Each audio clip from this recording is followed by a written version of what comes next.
Marvel has become synonymous with having some of the biggest and most recognizable arcs in comic book history, from Civil War to Secret Wars, House of M to the Infinity War. But now a new arc is raging on and may have already cemented its place among Marvel's best.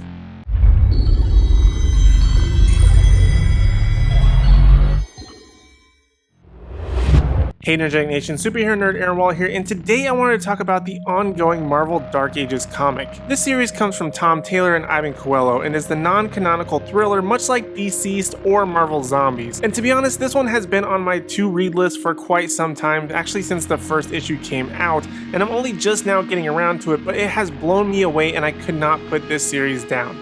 Dark Ages is the story of the world crumbling due to an imprisoned celestial called the Unmaker, destroying the Earth from the inside, causing a group of Doctor Strange, Scarlet Witch, Vision, Sue Storm, and the Thing to go to the Earth's core to stop it, while the rest of the heroes try to save as many lives as they possibly can on the surface. Ultimately, most of the heroes die as a result of fighting the Celestial, but Doctor Strange manages to open a portal to another dimension that contains an EMP at its center. And this is able to disable the Celestial, but not before it's able to kill Doctor Strange, leaving the portal open and causing the EMP to affect the entire world, making it lose all forms of electrical power. This in turn causes the heroes to have to start up a society and protect as many innocent people as possible, but also gives the chance to various villains and creatures to become even more wild, including Apocalypse, who has made it his mission to find the powered down Celestial and obtain its power. Along the way, we find various ways that the heroes have had to circumnavigate a lot of other issues, such as travel, generating their own weaponry, like Peter Parker no longer being able to use his web shooters and thus having to make totally new ones, Wolverine and other mutants having to dip their weapons into silver to fight vampires, and so much more. It also contains a few deceptive character moments, and one of my personal favorite things, which is nearly impossible to accomplish in live action, and that's the ability to bring the entire Marvel universe into the fold, showing a power rift between good and evil,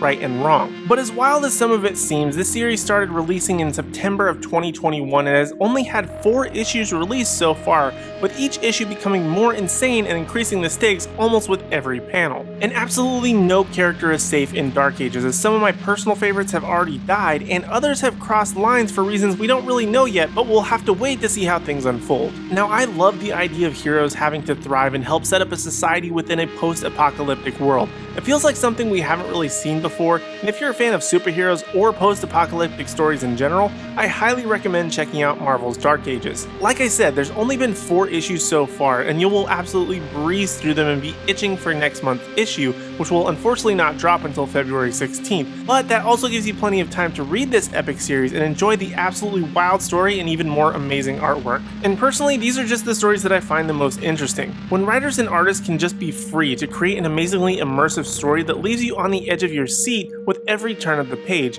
and doesn't have to worry so much about how things fit into a larger narrative, but can just have fun, be wild, and by association just be plain badass. Though to be honest, I really wish, if anything, this series could be adapted into a solo set of movies, or even just an animated movie like DC tends to do with a lot of their comics. I know the animation department of Marvel is still somewhat growing and getting its legs underneath it, but I would love to see a Disney Plus animated series centered around this arc. But the only downside of it is it can be a little bit bloody and gory at times, but they could always just imply some of the deaths and still make a pretty awesome series. But anyway, now I want to hear from you in the Nerdgenic community. Have you read Marvel's Dark Ages? Are you liking it? And if so, what do you think will happen as the story progresses? Let me know your thoughts in the comments section down below. And while you're down there, be sure to hit like, subscribe, and ring the bell notification so you don't miss out on any future videos, and also give us a like and follow on Facebook so you don't miss out on any awesome news, announcements, or articles at nerdgenic.com. But in the meantime, if you want even more video content from us, check out this playlist right over here, which is my weekly History of series.